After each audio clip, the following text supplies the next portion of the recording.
আসসালামু আলাইকুম। আমরা এখন নবম দশম শ্রেণীর সাধারণ গণিত এর ৭.১ থেকে ৪ নং সম্পাদ্যটি অঙ্কন করা শিখব। তো দেখো, এই সম্পাদ্যে একটি সমকোণী ত্রিভুজের অতিভুজ দেয়া আছে ৮ সেন্টিমিটার, আর সমকোণী ত্রিভুজের অপর দুই বাহুর সমষ্টি অর্থাৎ লম্ব এবং ভূমি এই দুইটার সমষ্টি দেয়া আছে ১০ সেন্টিমিটার। আমাদেরকে ত্রিভুজটি অঙ্কন করতে হবে। তো প্রথমে আমরা কি করব, আমাদের যে তথ্যগুলো দেওয়া আছে আমরা সেই তথ্যগুলো আগে নিয়ে নিব। তো দেখো, আমরা এই সমকোণী ত্রিভুজের অতিভুজ ৮ সেন্টিমিটার আমরা নিয়ে নিব এবং এর যে অপর দুইটা বাহুর সমষ্টি ১০ সেন্টিমিটার সেটাও আমরা নিয়ে নিব। তাহলে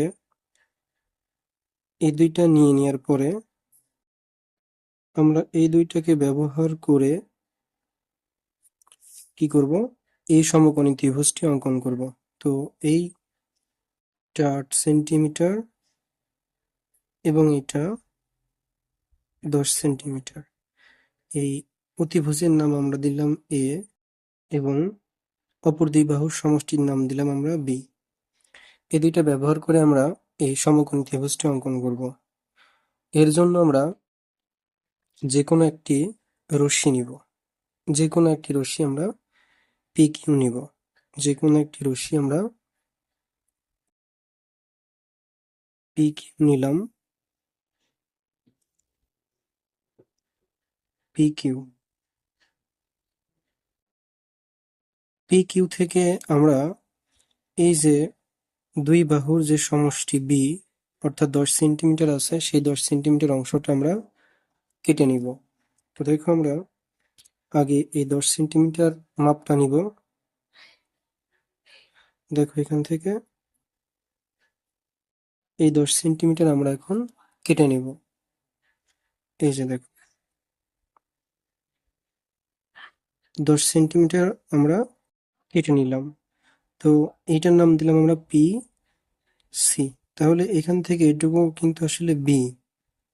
আচ্ছা, বি অর্থাৎ দুই বাহুর সমষ্টি। এখন আমরা এই পি সি এর পি বিন্দুতে একটি কোণ অঙ্কন করব, ৪৫ ডিগ্রি কোণ। তো ৪৫ ডিগ্রি কোণ আমরা কিভাবে আঁকতে পারি, আমরা এখানে প্রথমে একটি ৯০ ডিগ্রি কোণ অঙ্কন করে নিব। ৯০ ডিগ্রি কোণ অঙ্কন করে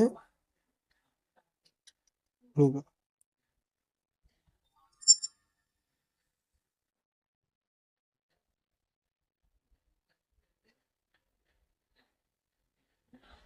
এখন ৯০ ডিগ্রি কোণ অঙ্কন করা হয়ে গেল। এই ৯০ ডিগ্রি কোণকে আমরা সমদ্বিখণ্ডিত করলে আমরা কি পাবো, একটি ৪৫ ডিগ্রি কোণ পেয়ে যাব। দেখো, আমরা ৯০ ডিগ্রি কোণটাকে সমদ্বিখণ্ডিত করে নিলাম।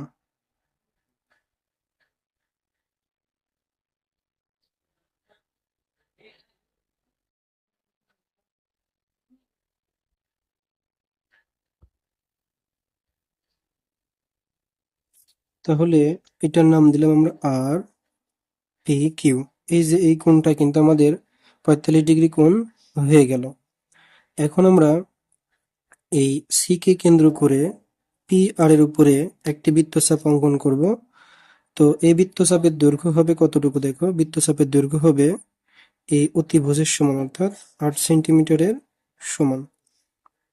তাহলে আমরা ৮ সেন্টিমিটার অংশটা নিলাম, নিয়ে এখন সি কে কেন্দ্র করে আমরা এই বৃত্তচাপটি অঙ্কন করব। দেখো, বৃত্তচাপটি এই পি আর কে দুইটি বিন্দুতে ছেদ করে। তো আমরা এই ছেদ বিন্দু দুইটার নাম দিব, একটা এ, একটা এ প্রাইম। এটাকে দিলাম এ, এটাকে দিলাম এ প্রাইম। এখন আমরা এই এ থেকে পিসি এর উপরে একটি লম্ব অঙ্কন করব এবং এ প্রাইম থেকে একটি লম্ব অঙ্কন করব এবং এ থেকে একটি লম্ব অঙ্কন করব। সেখান থেকে ওই রেখার উপরে একটা বৃত্তচাপ অঙ্কন করতে হয়। এই একটা বৃত্তচাপ অঙ্কন করা হলো। এবার এখানে অর্ধেকের বেশি ব্যাসার্ধ নিয়ে এদিকে একটা এবং এদিকে একটা বৃত্তচাপ আঁকলাম। এখন আমরা বৃত্তচাপ দুইটি এল বিন্দুতে ছেদ করে।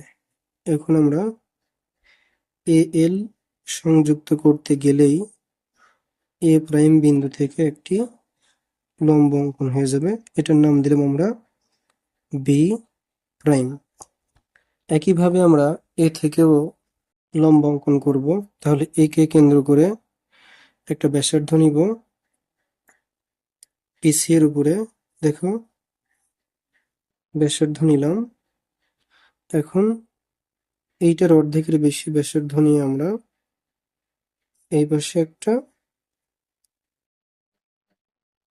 এবং এই পাশে একটা বৃত্তচাপ আঁকবো। এই বৃত্তচাপ দুইটা এল প্রাইম বিন্দুতে ছেদ করে। এখন আমরা এ এল প্রাইম সংযুক্ত করতে গেলেই পিসি এর উপরে একটি বিন্দুতে ছেদ করবে। সেই বিন্দুটার নাম দিব আমরা বি। তাহলে আমরা এ প্রাইম থেকে এবং এ থেকে পিসি এর উপরে দুইটা লম্ব অঙ্কন করে ফেললাম। একটার নাম হলো এ বি প্রাইম, একটা এ বি। এখন আমরা এ প্রাইম থেকে সি যোগ করব এবং এ থেকে সি যোগ করব। তো দেখো এ প্রাইম থেকে সি যোগ করলাম এবং এ থেকে সি যোগ করলাম।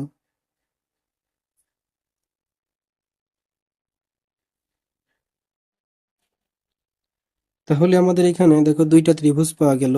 একটা A B C, A B C ত্রিভুজ এ বি সি, অর্থাৎ ইজ এ বি সি এবং এ প্রাইম বি প্রাইম সি ত্রিভুজ এ প্রাইম বি প্রাইম সি। এই দুটি ত্রিভুজই আমাদের উদ্দৃষ্ট ত্রিভুজ। তাহলে আমরা আরেকবার দেখি কিভাবে চিত্রটা অঙ্কন করলাম। আমরা আগে যে কোনো রশ্মি পি কিউ নিলাম। পি কিউ থেকে বি এর সমান ব্যাসার্ধ নিয়ে পিসি অংশ কেটে নিলাম। পি বিন্দুতে আমরা 45 ডিগ্রি কোণ অঙ্কন করলাম আর পি কিউ। এখন সি কে কেন্দ্র করে এর সমান ব্যাসার্ধ নিয়ে একটি বৃত্তচাপ অঙ্কন করলাম, যেটা পি আর কে এ প্রাইম এ বিন্দুতে ছেদ করলো।